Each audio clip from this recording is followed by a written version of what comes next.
sentarmos juntos, ao passo que estamos separados virtualmente, mas, Senhor, obrigado porque podemos conhecer a Tua palavra, estudá-la, entendê-la, sermos iluminados pelo Teu Espírito Santo. Toque em nossos corações, toque em nossas mentes, Senhor Jesus, para que possamos compreender a exposição das Escrituras por meio da confissão de fé de Westminster, ministrado aqui pelo nosso pastor. Em nome de Jesus, para a glória do Teu nome. Amém. Amém. Pois bem, meus irmãos, hoje nós vamos tratar sobre o capítulo 6 da nossa confissão de fé, e o capítulo 6 trata da queda do homem, do pecado e do seu castigo. Aí alguém pode estar estranhando, dizendo assim, opa, pulou um capítulo. Era para nós estarmos vendo o capítulo 5 hoje, sobre a providência. Né? Por que nós pulamos para o capítulo 6? Pelo seguinte, nós não vimos o capítulo sobre os decretos de Deus, que é o capítulo 3. E falar sobre a providência sem falar sobre os decretos antes vai ficar um pouco mais difícil a compreensão. Né? Então, eu vou deixar a providência para nós tratarmos a respeito disso quando estivermos tratado a respeito dos decretos de Deus. Tá? Porque uma coisa está muito íntima, está muito ligada à outra. Se nós tratarmos de uma sem levarmos em consideração a outra, nós vamos ficar aí com alguns buracos na estrada, e dirigir por uma estrada esburacada nem sempre é tão seguro, né?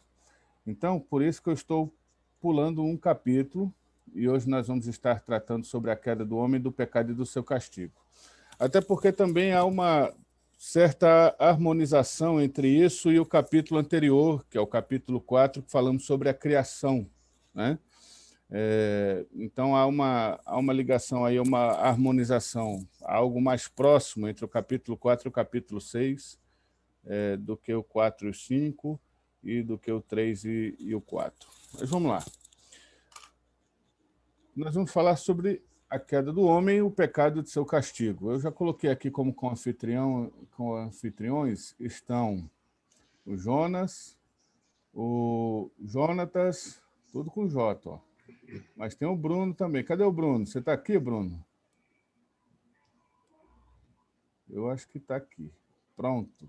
Está colocado também. Aí vocês me ajudem, por gentileza, na questão das perguntas e ir enumerando essa questão das dúvidas para que nós estejamos fazendo o tira-dúvidas posterior. Vamos lá.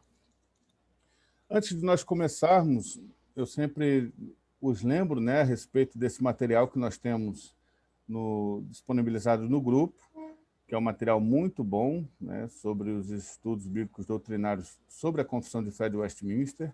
São 36 roteiros muito práticos, onde ele vai trazer aí os pontos mais nevrálgicos de cada capítulo e vai nos ajudar na compreensão do todo. Né? Ele mostra assim a prateleira do assunto, não vai mostrar o que está na prateleira, né? Os itens da prateleira, mas a prateleira ele vai nos mostrar. Então, por favor, estejam sempre buscando esse material para suas devocionais. Né? Era comum os símbolos de fé serem material de devocional, né, antigamente. Infelizmente, isso tem se perdido um pouco, né? Mas é muito bom nós voltarmos a essa prática de fazermos realmente nossos devocionais usando os nossos símbolos de fé, não apenas a confissão, mas os 2 catecismos que temos. Vamos lá. O capítulo que nós iremos falar, não é o capítulo 4 aqui, desculpem, apesar que esse capítulo, deixa eu ver aqui, vai tratar sobre a queda do homem, do pecado e do seu castigo. E ele tem pontos no capítulo, e nós estamos tratando ponto a ponto. O primeiro ponto desse capítulo diz o seguinte: nossos primeiros pais, seduzidos pela astúcia e tentação de Satanás, pecaram, comendo do fruto proibido. Segundo o seu sábio e santo conselho, foi Deus servido permitir este pecado deles, havendo determinado ordená-lo para a sua própria glória. O que é que nós podemos retirar desse primeiro ponto? Antes de nós nos atermos a esse primeiro ponto, é importante nós sabermos o que é pecado, né? O que realmente significa esta palavra pecado. Num mundo tão relativista como nós temos, definir alguma coisa tem sido cada dia mais uma tarefa mais difícil, né? Porque o relativismo diz que isso pode ser para você e pode não ser para mim, né? Mas como nós não acreditamos nesse relativismo diante da Bíblia, né? Porque a Bíblia ela não é relativa, a Bíblia ela é enfática, então nós definimos o que é realmente pecado à luz das Escrituras, né? Então, o que é pecado? Pecado aparece no termo grego, e esse termo é o termo hamartia, né, que significa literalmente errar o alvo.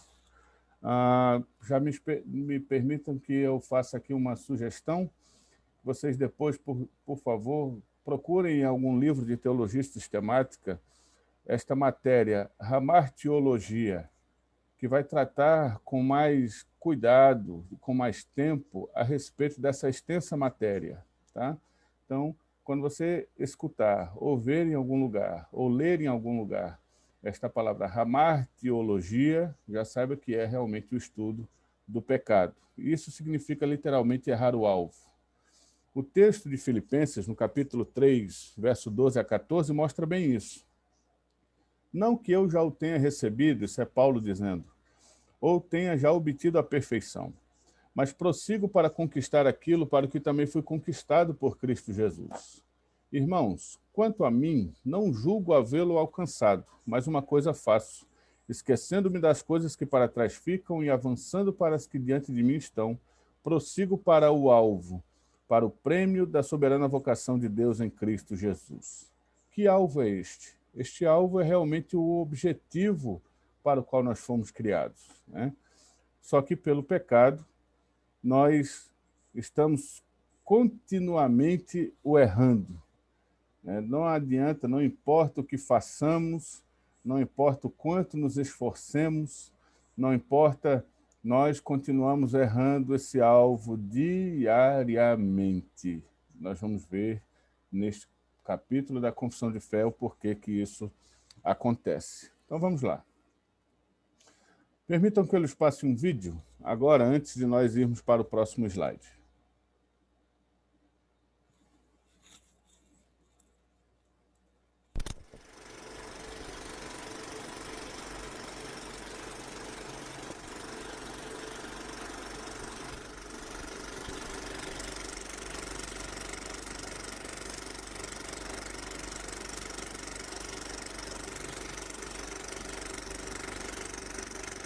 I'm desperate.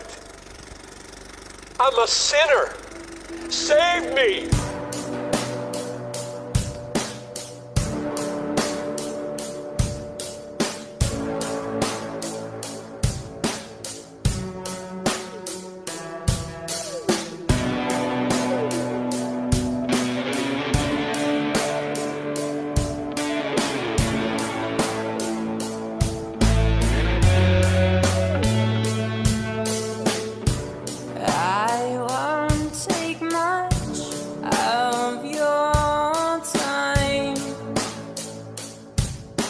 Just want you to see what I have made inside these lines. It's as good as I can be. As good as I can be.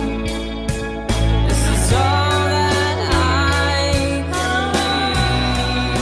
It's all that I can be. All that I can be.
just enough for you to save me.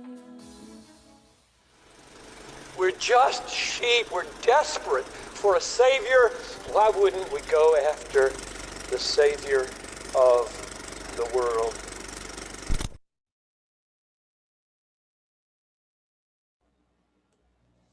É isso, meus irmãos. Essa incapacidade, esse vídeo mostra a incapacidade do homem de fazer o bem, ainda que ele deseja ardentemente fazer esse bem, ele não consegue. E isso realmente é devido pelo pecado. Então vamos lá. Voltando aqui à nossa confissão de fé. O primeiro ponto, o que é que trata este primeiro ponto? Nossos primeiros pais, seduzidos pela astúcia e tentação de Satanás, pecaram comendo do fruto proibido. Segundo seu sábio e santo conselho, foi Deus servido permitir este pecado deles, havendo determinado ordená-lo para a sua própria glória. O que este documento quer que saibamos nesse primeiro ponto? Primeiro, que os homens eles pecaram, nossos pais pecaram, fazendo o que lhes havia sido proibido pela astúcia de Satanás. São aí elencados duas faltas, né, diante dessa ordem de Deus, a incredulidade e a desobediência. Incredulidade por colocar em dúvida aquilo que Deus havia dito e a desobediência pelo ato de fazer aquilo que Deus havia proibido. Mas aí surge uma grande pergunta, né? Surge uma grande pergunta, e essa pergunta vem aí sendo transmitida durante os anos, durante os séculos. E a pergunta é essa: como um homem pode ou pôde ter pecado se a condição dele era de santidade? Como um homem pôde ter pecado se Adão não tinha a inclinação para o pecado como nós temos? Como é que pôde Adão ter pecado se ele estava realmente num ambiente sem pecado, sem transgressão, não é? Como é que ele pôde fazer isso? Em primeiro lugar, nós temos que nos lembrar que Adão, ele tinha algo que nós não temos hoje, que é o que nós conhecemos como livre-arbítrio, né? Há muita controvérsia com relação ao livre-arbítrio e há muita coisa, principalmente a discussão entre arminianos e calvinistas com relação a esse ponto, mas a teologia reformada, em nenhum momento ela despreza ou faz o demérito à relação do livre-arbítrio na pessoa do homem. Pelo contrário, ela afirma, sim, que o homem tinha essa questão antes da queda, que o homem podia, sim, fazer sua escolha livre. O que é o livre-arbítrio? O livre-arbítrio é você ter capacidade de escolher sem nada que o incline a fazer tanto o bem como o mal. Você é completamente livre. Esta palavra livre-arbítrio quer dizer isso. Você tem condições de responder a qualquer situação, tanto para o bem como para o mal. Você é livre para isso. Você tem realmente capacidade de dizer: eu vou fazer só o bem daqui para frente. Você vai fazer só o bem. Ou eu vou fazer só o mal, e você vai fazer só o mal.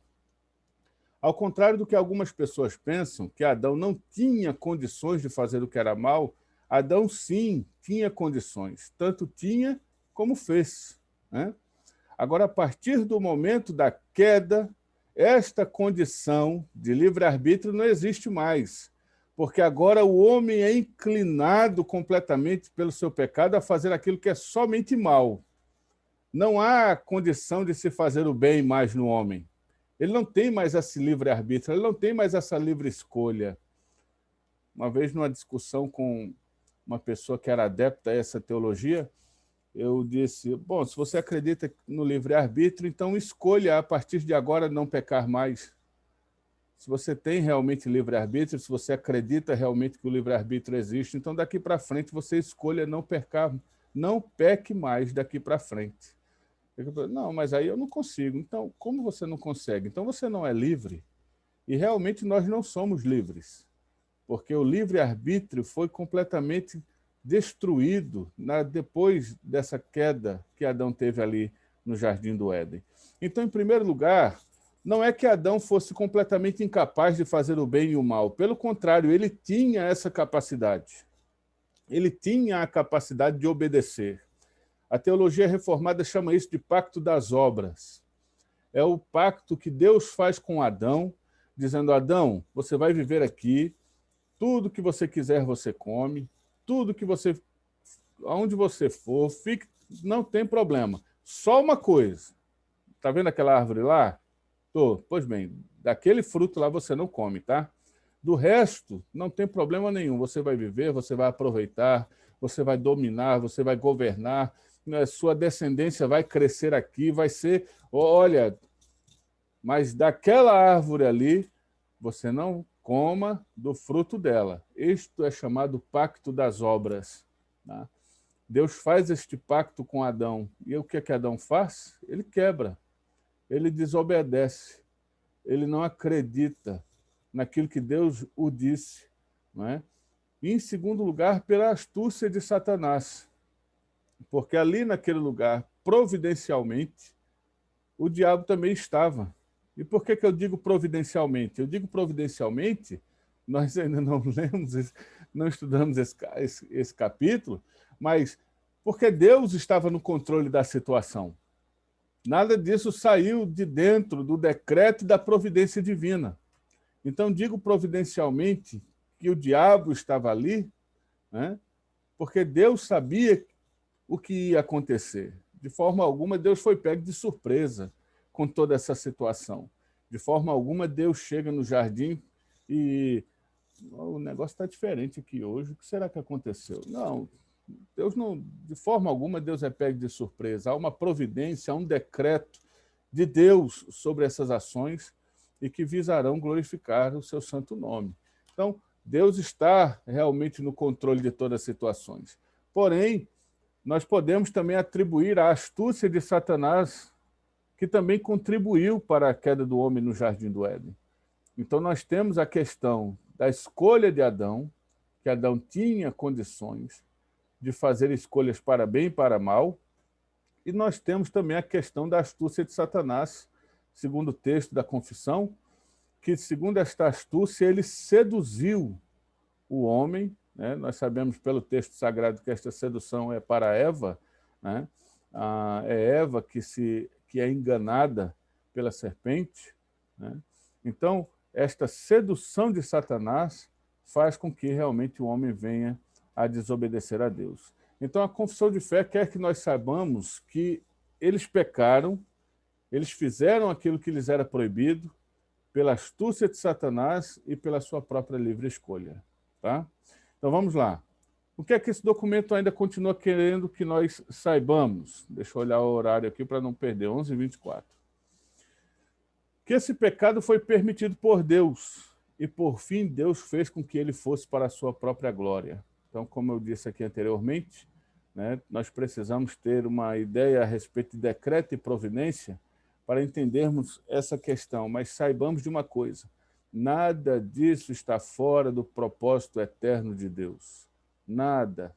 A queda de Adão, a sua desobediência, a questão do engano de Eva pela serpente, a questão da presença da serpente no Jardim do Éden, nada disso está fora do plano e do decreto eterno de Deus. Deus decretou soberanamente todas essas coisas e está dirigindo todas essas coisas para a sua própria glória. Tá? Pastor, isso é muito difícil de entender. É verdade, é muito difícil. É difícil o finito entender o infinito. É difícil aqueles que são mortais entender aquele que é infinito em todo o seu ser. É difícil a nossa mente limitada compreender a mente de Deus. Realmente é muito difícil. Por isso que eu descanso nas palavras de Cristo, quando ele diz: aquilo que eu faço você não compreende agora, mas você vai compreender depois. Há algo dentro de toda esta soberania que realmente está velado aos nossos corações e mentes, e que nós precisamos aceitar pela fé. Aceitar pela fé. Não é? Como dizia Santo Agostinho, nós temos que acreditar onde a nossa razão não entende. Né? Onde a nossa razão não entende, entra a nossa fé em ação. Então vamos lá. Próximo ponto aqui, da confissão. O ponto 2 deste capítulo fala: por este pecado, eles decaíram da sua retidão original e da comunhão com Deus, e assim se tornaram mortos em pecado, e inteiramente corrompidos em todas as suas faculdades e partes do corpo e da alma. O que é que nós aprendemos com isso? Este homem chamado A. Hodge, em seu comentário à Confissão de Fé, ele diz: o entendimento tornou-se trevoso, as paixões acordaram, as afeições se indispuseram, a consciência calejou-se e tornou-se enganosa, os apetites do corpo desordenados e seus membros instrumentos de injustiça. Nós precisamos entender que com a existência do pecado, com a existência do fato da queda, que com a queda o homem separou-se completamente de Deus. É a questão da morte, que o Senhor disse: neste dia que você comer desse fruto, certamente morrereis. Essa morte a qual Deus estava conversando com Adão não era apenas a morte física, mas sim a morte do contato, da comunhão, um impedimento da comunhão com Deus, a sua morte espiritual. O homem não teria mais condições de ter o relacionamento com Deus que tinha anteriormente. Segundo, que esta queda afetou o homem no todo e em toda a produção de sua vida, artes, pensamentos, ações. Então, queridos, tudo o que nós fazemos hoje está comprometido e corrompido pelo pecado. Tudo, tudo. Até as nossas boas ações, até o nosso fazer o bem. Mais uma vez aqui evocando Agostinho, ele dizia que até o nosso fazer o bem é pecado. Tudo que nós fazemos está corrompido pelo pecado. Alguém pode dizer: não, pastor, mas olha, a questão de quando a gente ajuda o próximo, tal, tá, você ajuda o próximo, nós somos levados a ajudar o próximo. Isso é uma discussão muito, muito boa de se fazer, porém extensa. Essa questão da ajuda ao próximo, não, eu faço, eu ajudo, mas essa ajuda não faz você se sentir melhor? Sim, claro, eu me sinto melhor quando eu ajudo. Então, de certa forma, você também está sendo alcançado, beneficiado quando você ajuda alguém. É verdade. Eu também estou sendo beneficiado quando ajudo alguém. Então, de uma certa forma, você está fazendo aquilo para o seu próprio benefício. Opa, peraí, pastor. Como é que eu estou ajudando alguém para o meu próprio benefício? Lembra daquela história do irmão que saiu para evangelizar e ele chegou de noite e ele foi deitar e na oração dele ele disse: pronto, Senhor, hoje eu posso dormir tranquilo porque eu fiz aquilo que o Senhor quer por sua vontade que façamos, que é pregar a tua palavra em todo o mundo. E aí a pergunta é: esse irmão estava querendo fazer a vontade de Deus ou estava querendo dormir tranquilo? O que é que nos motiva?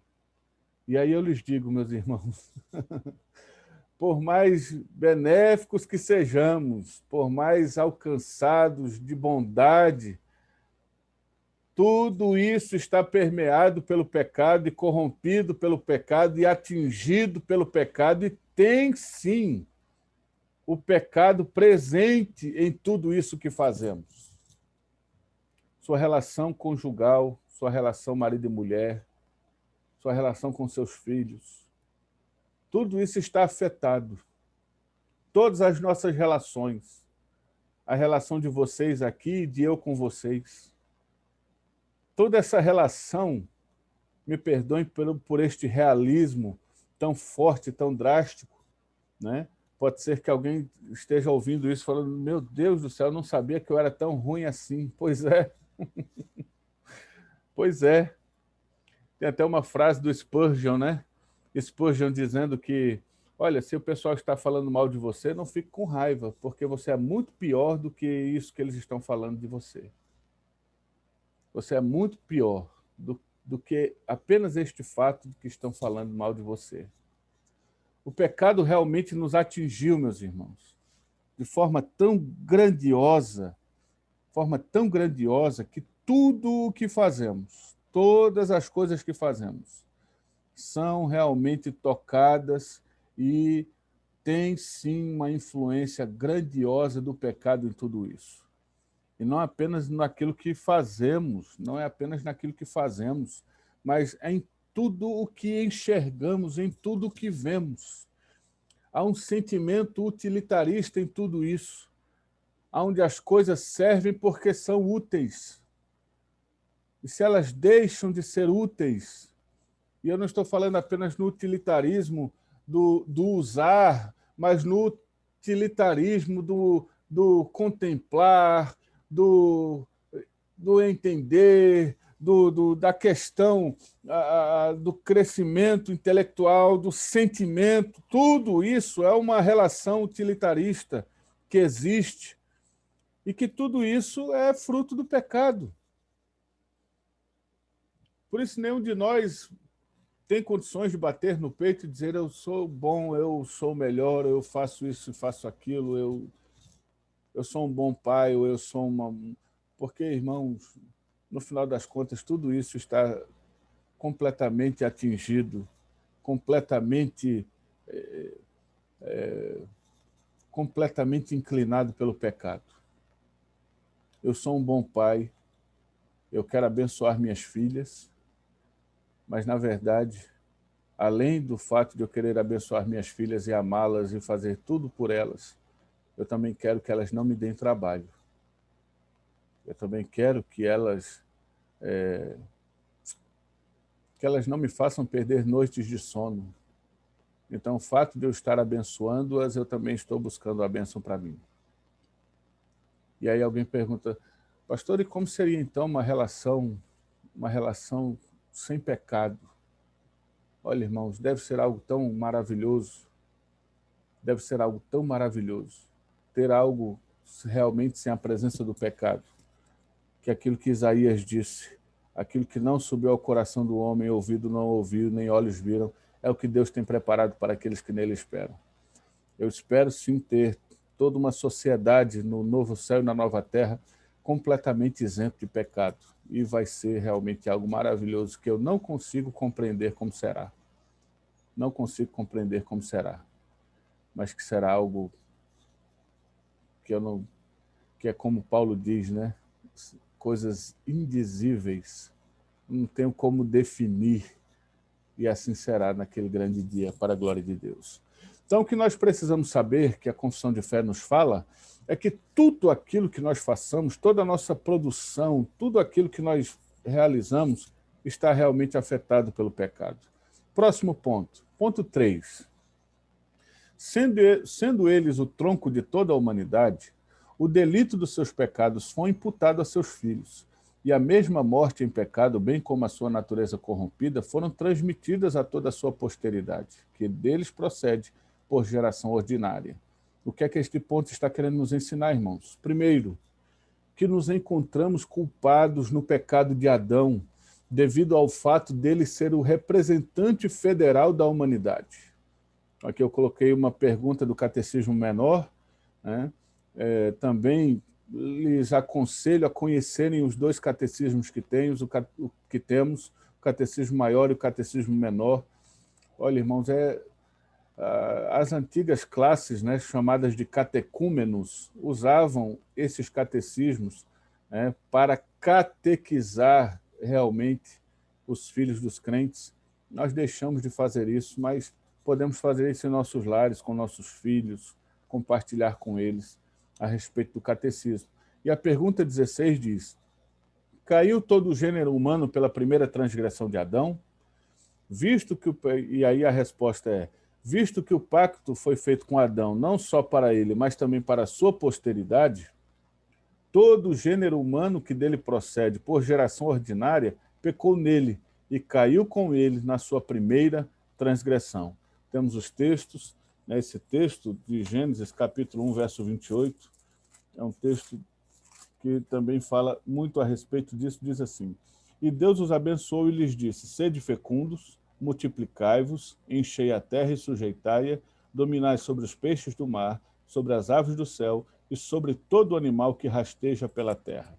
Então, essa questão de Deus olhar para aquele primeiro casal e dizer, multipliquem-se, e encham a terra e a sujeitem.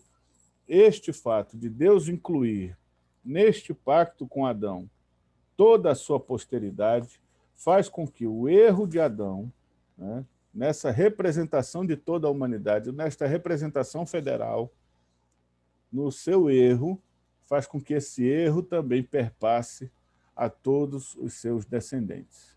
E aí, meus irmãos, surge uma outra discussão enorme a respeito desta situação. Perguntas que foram feitas durante a história da teologia a respeito desse assunto. Como e o que realmente são transmitidos de Adão para toda a humanidade? Como esta transmissão de Adão, do pecado, né? Como é que é feita esta transmissão e o que realmente é transmitido? Porque falar apenas que Adão pecou e nós pecamos. Aí tem um pessoal, né, que a gente vai... não tem nada a ver com Adão. O que é que eu tenho a ver com Adão? Adão fez isso lá não sei aonde.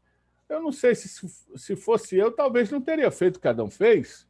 Quer dizer que eu vou ser culpado num negócio que Adão fez lá atrás. Então, esse tipo de discussão, né, não é de hoje não, meus irmãos. Isso aí acontece desde os primeiros séculos da igreja. Essa discussão já vem desde os primeiros séculos da igreja. Então, essas perguntas, né, como e o que, foram respondidas em diversas teorias em todo o decorrer da igreja cristã. Então, eu vou trazer algumas para nós aqui hoje pela manhã. A primeira grande discussão é como é feita essa transmissão. Isso é feito por algo que esses pensadores chamam de tradicionismo ou é feito por algo que eles chamam de criacionismo?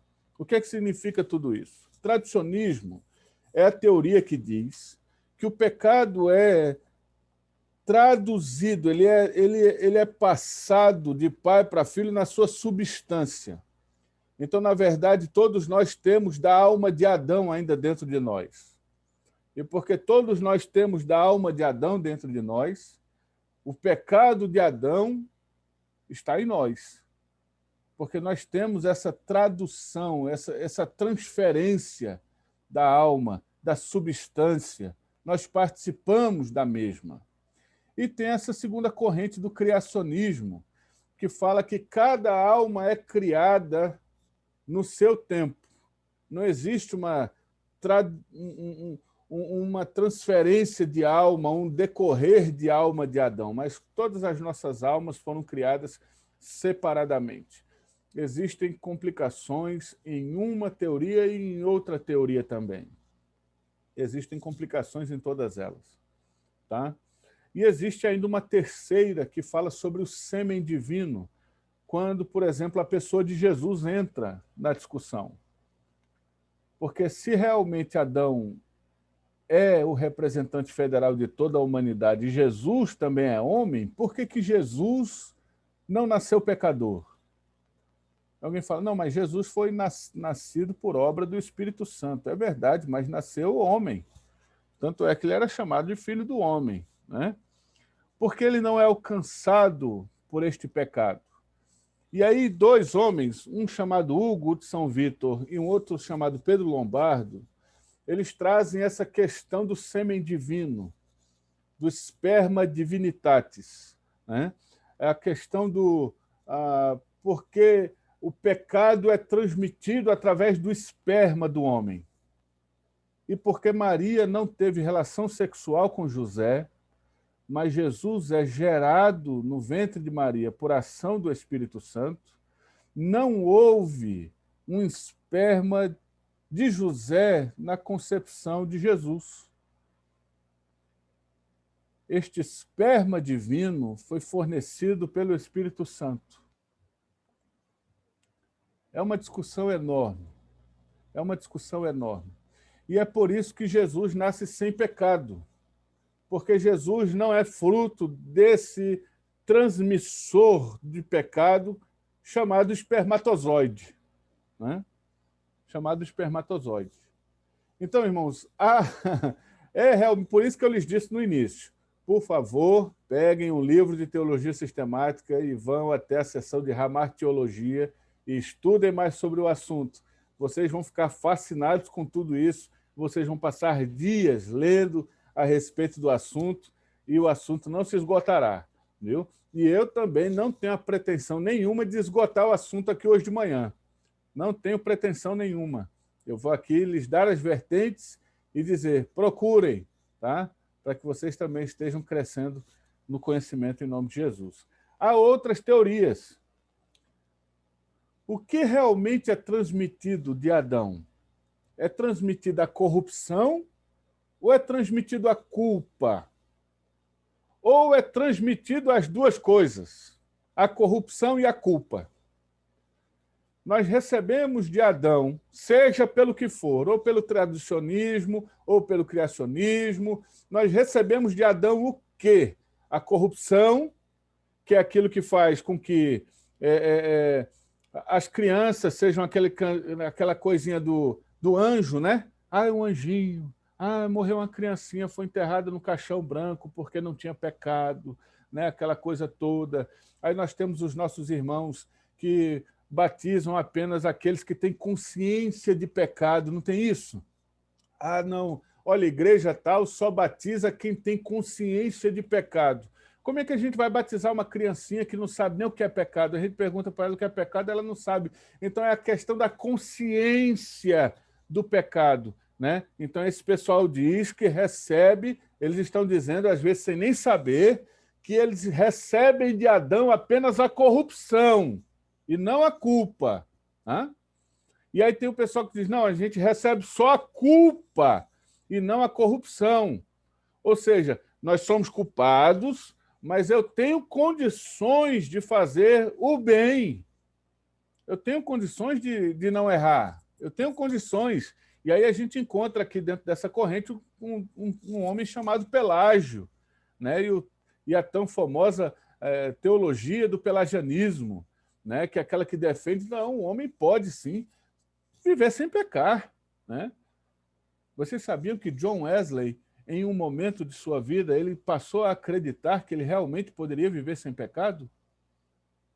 Naquele movimento de santidade que existiu ali, na formação do metodismo, né? Ele até diz em um dos seus escritos que ele conheceu uma pessoa que ele acreditava piamente que não pecava. Então, irmãos, tudo isso entra dentro dessa discussão. Aí chega um homem chamado Lutero, né? Lutero acreditava que também era corrupção, não era culpa. E aí chega um homem chamado Calvino, e Calvino diz, não, gente, o negócio é o seguinte, a gente recebe tanto a corrupção como a culpa. A gente recebe as duas coisas. Nós somos culpados no pecado de Adão e nós estamos plenamente corrompidos como resultado dessa queda. Nós somos tanto culpados, por isso que Davi diz, no pecado me concebeu minha mãe, né? Aquela questão que nós falamos na semana passada do neném, que já nasce mordendo a mãe, né? Já nasce, vai mamar, ele toma uma mordida na mãe. Meu Deus do céu, como é que pode estar mordendo a própria pessoa que está amamentando ele? Pecado. Está ali com pouquinhos dias de vida, cheio de pecado, já pensando só nele. Eu quero é sugar, eu quero é tirar, eu não quero saber. Não quero. Ô mãe, como é que você está hoje? Está legal aí para amamentar? Está bem? Não, se a senhora não estiver bem, a gente deixa para outro dia. Que nada, eu quero é comer. Eu quero é comer. Dê para cá. Vem para cá, me traga comida. Né? Então, Calvino dizia que o homem, sim, traz dentro de si a corrupção e a culpa. As duas coisas. E existem outras teorias. Que teorias são estas? Existe a teoria realista, a teoria do pacto das obras, a teoria da imputação imediata, a teoria da imputação imediata, aqui faltou a palavra imediata, tá? Tudo isso são teorias que estão buscando responder essas duas perguntas, como e o quê?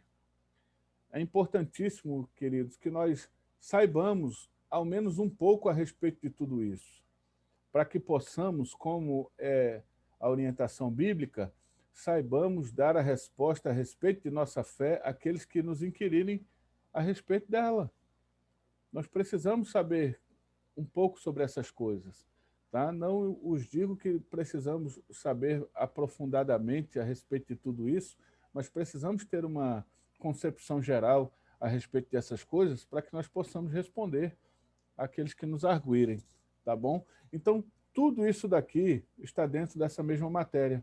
O como é que este pecado é transmitido? É por tradução?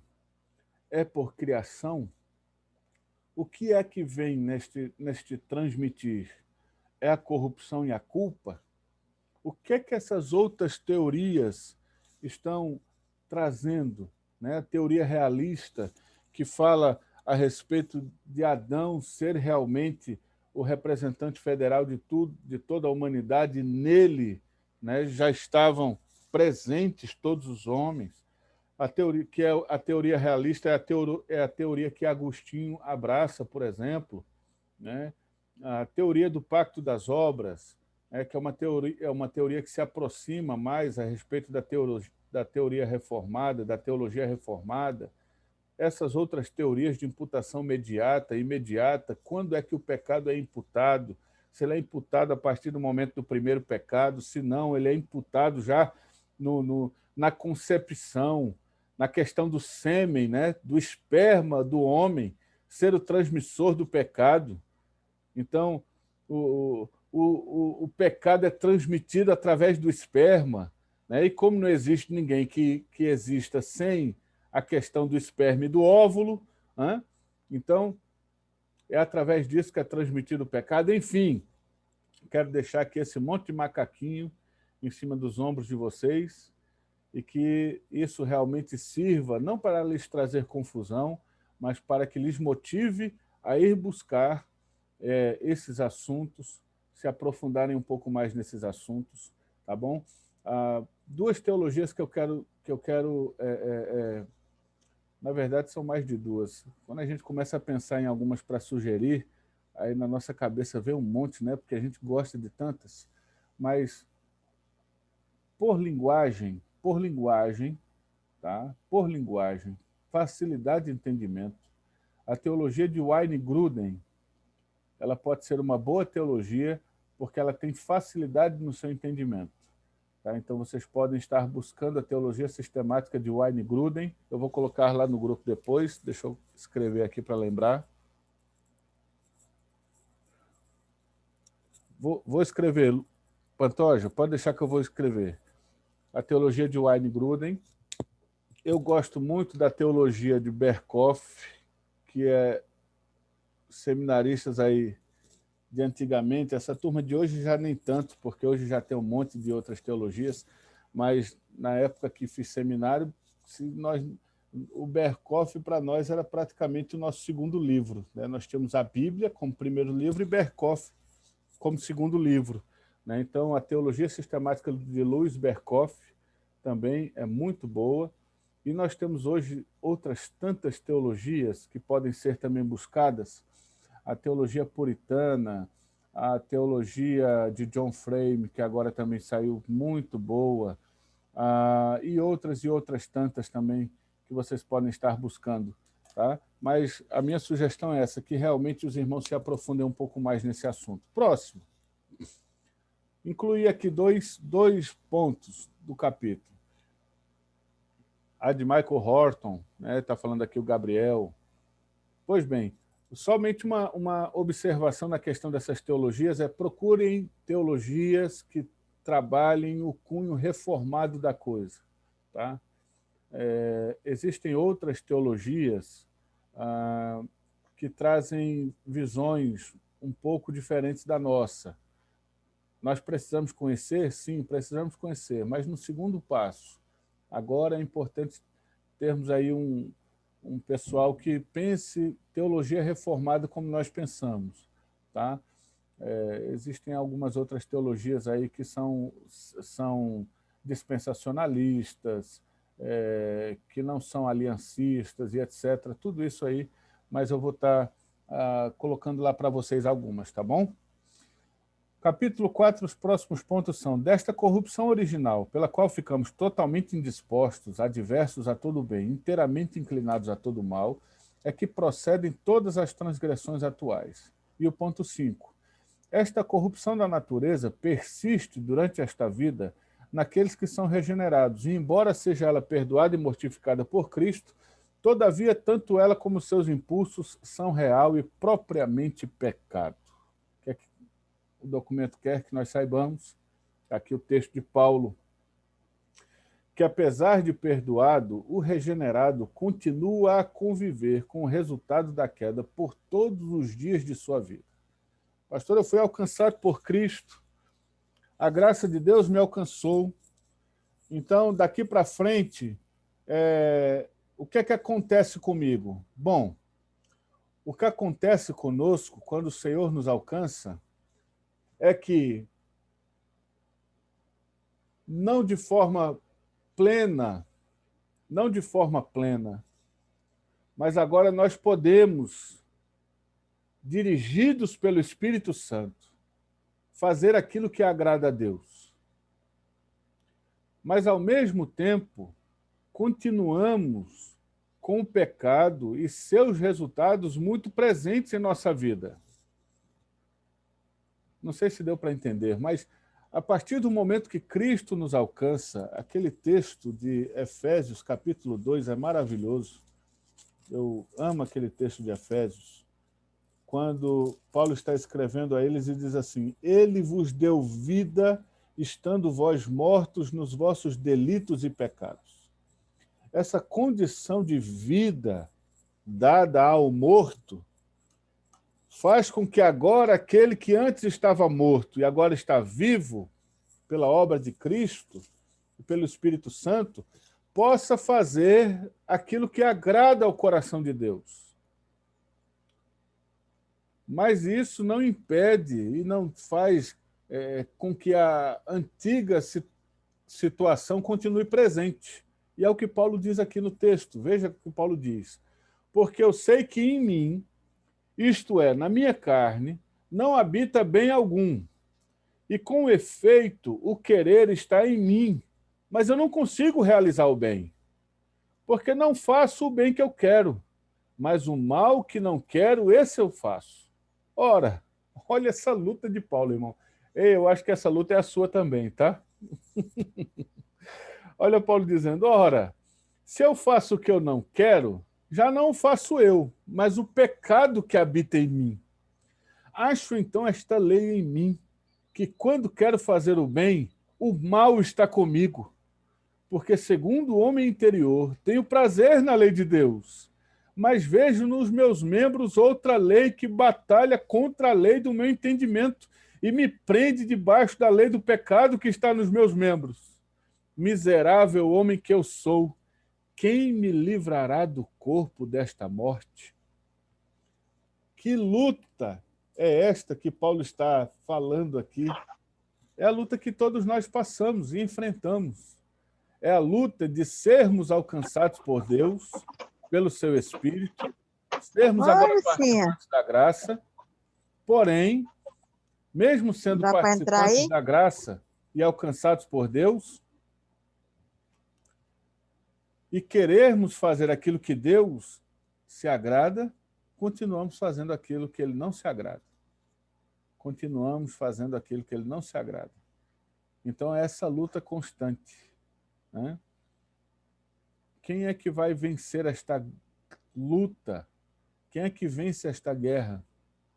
Uma vez eu ouvi uma história a respeito dessa luta entre carne e espírito, como se fossem dois leões brigando dentro de nós. E esses dois leões estão costumeiramente brigando. E aí alguém pergunta: qual vai ser o leão que vai ganhar a luta? E a resposta foi: o leão que ganhará a luta será aquele que você alimentar mais. Aquele que nós alimentamos mais é o leão que vai ganhar a luta. Se nós alimentamos mais o leão chamado carne, realmente, este leão chamado carne ganhará a maioria das lutas. Os desejos, o impulso, a vontade, a volúpia, tudo isso vai estar guiando a vida deste que alimenta mais o leão chamado carne.